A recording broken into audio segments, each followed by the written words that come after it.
Agaw eksena ngayon sa social media ang isang Instagram story na ibinahagi ng kilalang TV host na si Kuya Kim Atienza.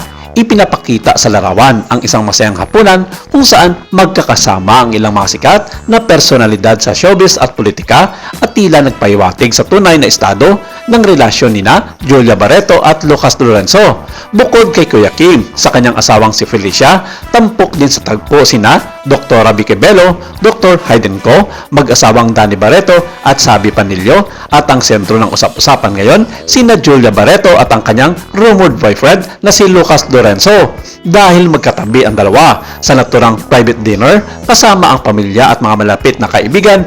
Lalo naging malinaw sa mga netizens na tila mas malalim pa ang kanilang ugnayan sa isa't isa. Bagamat madalas silang makitang magkasama nitong mga nakarang buwan, na natili pa rin tahimik sina Julia at Lucas at wala pang opisyal na pag-amin. Ngunit ang kanilang mga kilos ay tila nagsasabi ng totoong nararamdaman hindi lamang ng kanilang mga pagkatao kundi maging ng mga mapanuring mata ng mga netizens.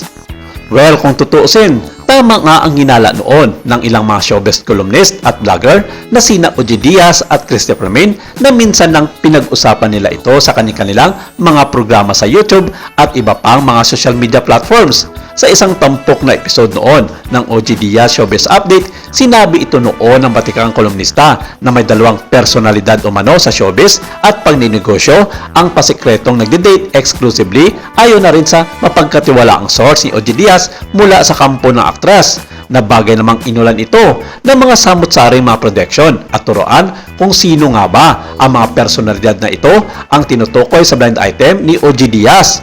Tulad nga ng sinabi ng nakararami na si Julia nga at ang business mogul na si Lucas Lorenzo ang tinutukoy ng huli. Nag-ugat ang hakaka sa ugnayan ng kanilang mga pamilya.